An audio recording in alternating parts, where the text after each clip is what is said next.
So when the parks do eventually reopen, not long after that we should also have a brand new attraction to look forward to experiencing at Epcot in Remy's Ratatouille adventure. So for today, let's dive into a short construction update on the current state of that project. Up next.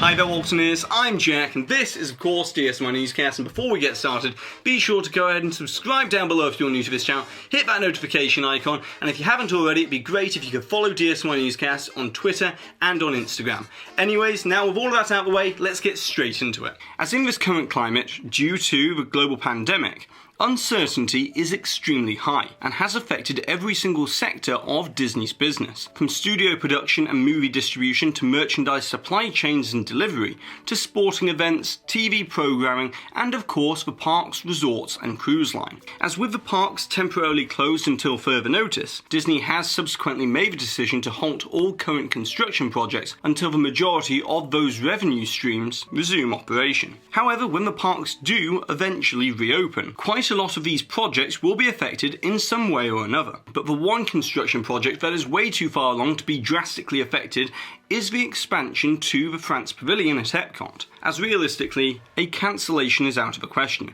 as too much of the capital expenditure has been spent on this project that cancelling the project at this stage would serve no purpose. And then the possibility of a delay through a prolonged construction phase once it resumes would also serve little to no purpose, but only to hurt the overall marketability of Walt Disney World, since Disney will want to see a return on investment from a project that is pretty much complete. So as I explained in the video from last week, analysing the pause on construction, the time frame for the opening of Remy's Ratatouille adventure all depends on the length of the closure period, plus an additional 2 months after the parks reopen, and or the construction resumes before the parks reopen, which could reasonably place the opening sometime within fall of 2020. But now let's get to the project's progress so far, as the week before the parks closed on March 16th, we managed to capture an updated look at the current state of the expansion, which I thought would act as a nice distraction for 5 minutes to look at something new that is going to be coming to the parks when they reopen. And so the first thing that has been installed since our last construction update in February is that the expansion has now received a new entrance archway inspired by the Art Nouveau metro station entrances that can be found throughout Paris, which, as you can see here, Disney's version is very close to a replica, albeit with the noticeable inclusion of the word Ratatouille instead of Metropolitan. But despite this accurately being themed to Paris, I think it's a questionable design choice for 2 reasons. One being that this architectural feature is intrinsically linked to metro stations in Paris, and not just walking around a courtyard, or is even prominently featured as an environment within the movie Ratatouille. And then secondly, and most importantly, it also exacerbates the concern regarding easily accessible two-way guest flow in and out of the expansion area. As we've previously discussed, that this expansion is actually a cul-de-sac using the same entrance and exit pathway that is roughly around 20 feet wide. So when it comes to this Art Nouveau entrance, it further restricts that guest flow to around 12 feet, forcing guests to enter and exit under this main archway, as it's going to have landscaping features on either side, as you can see here. However, there is still one big mystery to all of this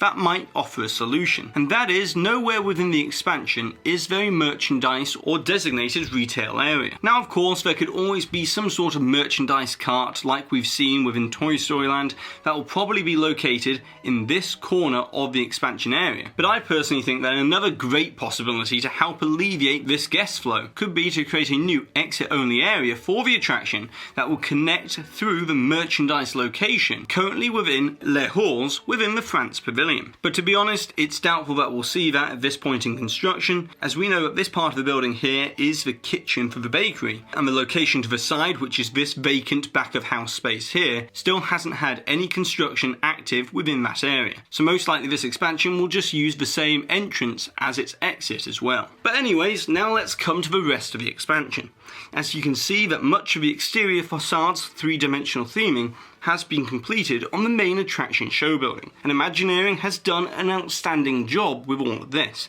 as it's incredibly well detailed from the slate-tiled rooftops to the exposed brickwork, and then the various arrays of architectural stylings that is accurately representative of a suburb of Paris. But in many ways, this extremely detailed, hyper-realistic facade accentuates the problem of using more cartoony design characteristics for the 2D flats that stands behind them. As I know that Imagineering had the dilemma of having to hide the tall show building, but in my opinion I think it would have been much better to have copied the theming principles from Disneyland Paris's placed Remy and kept all of the building rooftops roughly around the same height in the uniform Baron Haussmann architectural design to obscure the massive show building from the guest view. Then Walt Disney Imagineering could have used the more dilapidated stylings on the back of the pavilion's buildings instead, which would have also solved the other issue surrounding the mismatched service door that sits halfway up this building and out of line with the rest of the windows. As if this building had been divided up into 3 separate fake building facades. Imagineering could have set the window levels at different heights,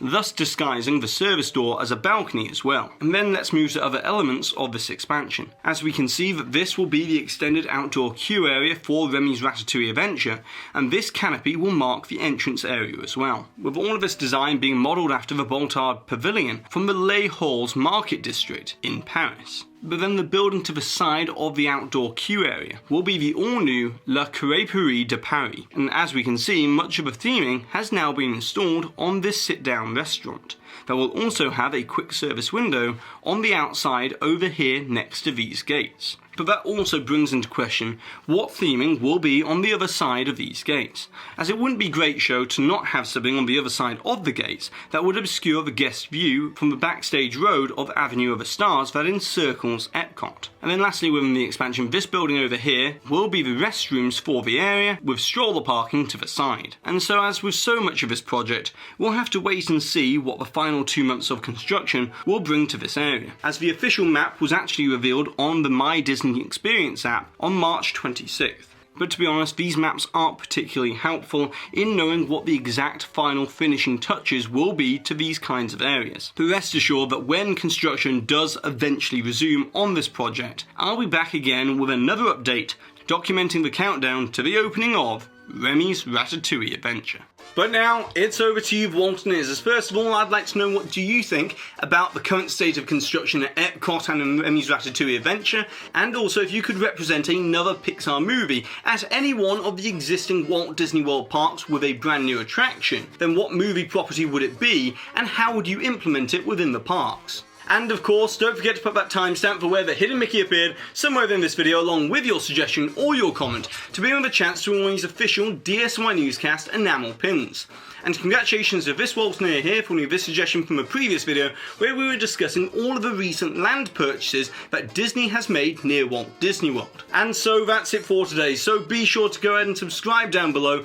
turn the notifications on, and also if you've enjoyed today's video then be sure to give this video a massive thumbs up as it really does help this channel out. And I've been Jack, you've been you, and I'll see you real soon.